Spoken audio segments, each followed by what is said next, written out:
Today we're going to go through measuring gaps. This is the concept that I used 9 months ago to predict this all-time high, and we predicted this one literally within a couple handles. It was like 5-10 handles off.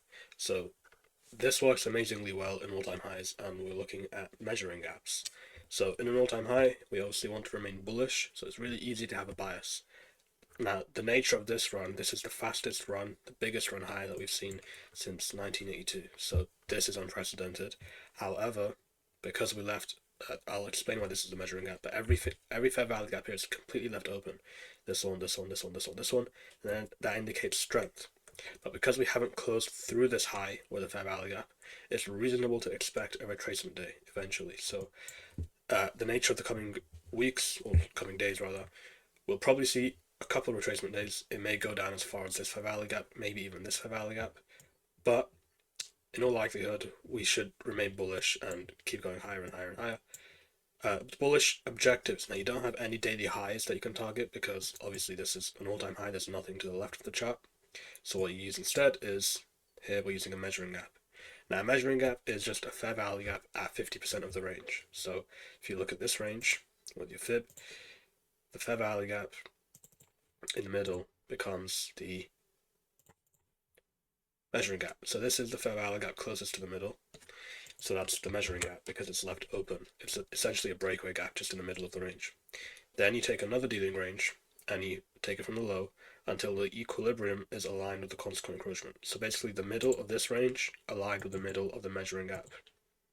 So if I move this, you see that dotted line there? It's overlapping that dotted line. Then you can put standard deviations on, where here I've got 1.25, I've got 1.5, 1.75, and 2. Now, 1.25 is obviously the nearby objective, and this is around 400 points away from price. So that's still a very good, sizable objective to reach into. From there, we could potentially even go into 28,000, which is 1.5 of this dealing range. Now, we could potentially go higher, but, I mean, this is all way too far out in the future. So what you look at first is the nearest standard deviation, which is this one. And then you want to observe, once it reaches into this, if there's a staircasing effect where it trades up into this. And it doesn't use this high, because this, or this level rather, because this is not a PD array, this is just a distribution expectation. So how far can price go? That's all this is. So we're not looking for the staircasing effect on the level. It can go back down through it and then into another PD array, and then staircase higher into the next distribution expectation. So that's how you want to treat the coming weeks. You want to wait for price to run higher, retrace, and then buy the retracement into the run higher. A bit more about the history on this chart. We've seen the longest consolidation ever on the Nasdaq, on pretty much anything really, and we've seen the quickest run higher ever. So it's safe to say we're in very, very unprecedented conditions. The last 6 or 7 months have been completely just irregular. Nothing is the same as a regular market would be. And we're still in the middle of that Iran-USA war, despite ceasefire talks. That's just not happened yet. They're still going. It's Strait of Hormuz, open, close, open, close. Very indecisive, very unpredictable. So everything I'm saying here has to be taken with a grain of salt, and you have to anticipate that there can be black swan events where in one day we see regular trading, and then instantly just has a 4,000 point drop or something. You have to be careful of this. So that's why I'm not taking any classic buy day trades. It's just cookie cutter approach. In and out, in and out, in and out. Not holding for too long. Okay, this is now the 4-hour chart. You can see that we've run from the sell side in that suspension walk on the daily chart. It's run higher. It's fulfilled essentially a market maker buy model, going through this, all these highs. And then we've seen all of these fair value gaps mostly left open, bar this one. So now this becomes an intermediate term low, meaning it's the only low inside of this 4-hour fair value gap.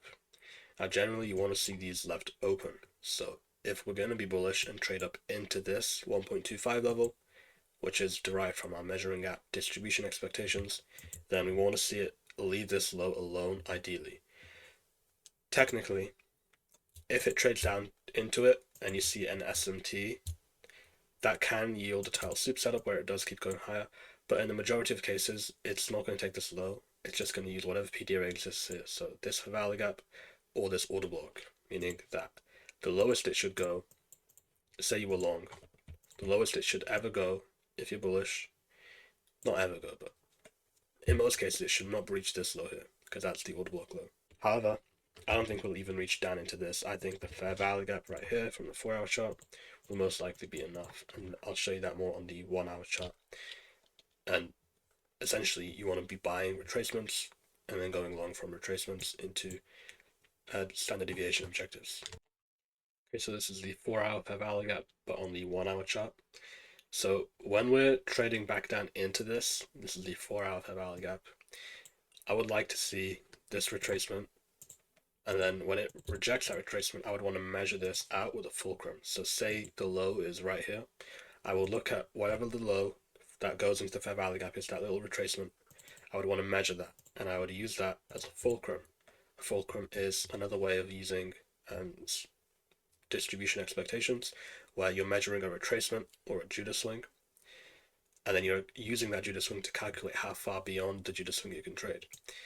You can use, generally, a symmetrical move is good enough. Here we've obviously got the higher time frame draw, which is the daily chart, standard deviation objective, and then we've got this lower time frame one. So once you're reaching into these, you want to see it plow through them ideally and then get into that level. But where would I actually take profit? I would take the majority of my profit off 1.5 and 2, and then I would leave runners on for the remainder of the range. This bit is going to be particularly important because it's the roadmap for the remainder of the week. So this week we saw a very, very large range expansion. So if you look at Monday, Monday is all the way here. We begin the week and we have massive runs higher all week, and then there's no retracement at the end of the week. There's this little tiny thing, but it's nothing. It's minuscule compared to what the weekly range was. So because we didn't see a TGIF on Friday, we could see one on Monday. That's generally the premise of TGIF. If it's not on Friday or late Thursday, then it's going to be on Monday. Now in all-time highs, there is the application that we should disregard TGIF. But I think because the expansion was so large, as I just showcased, it was just, I mean, we saw it on the daily chart earlier. It's very one-sided. There's no retracements at all. So because of that, I think it's reasonable that we'll see some kind of retracement before the run higher into that 4-hour fair value gap. So I'm not asking for it to go all the way down here. I'm saying that it should really just trade down into this, take out that New York AM low, and then continue higher for the rest of the week. So Monday would be the TGIF that goes at least into this fair value gap. It doesn't need to take this low. It doesn't need to do that. It can, and it's still completely valid, but it doesn't need to. It can really just touch the high, and it's technically fine. Like, it might just take this low. However, we're making room for the most extreme scenario, which is that it touches this low and then continues higher. So Monday I would expect to be a retracement day where we're not very bullish. Maybe we do take this high and then go down to this fair value gap, something like this. We take the high, go into fair value gap, and then pop high. That's fine as well. And then Tuesday, because we've got the high impact news on Tuesday, core retail sales 8:30, and then there's 10 a.m. high impact news, testimony or whatever. Tuesday should have a lot of volume, so Tuesday should be moving really quick, really fast around pre-market, and then that's going to be the day, ideally, where we see it just really run higher for the rest of the week. Wednesday there's nothing, so you want to be trading pre-market on this day. 8:30 there's unemployment claims, so you want to be trading that day. And then Friday there's just 10 a.m.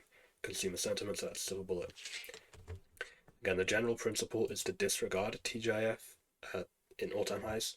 However, because of the nature of the expansion that we've seen recently, it's very one-sided, very heavily to the upside. It's reasonable to expect some form of retracement. Okay, that's it for this weekly outlook. If you found it educational or insightful, consider leaving a like and subscribing. It's free, and you can always change your mind. Thank you.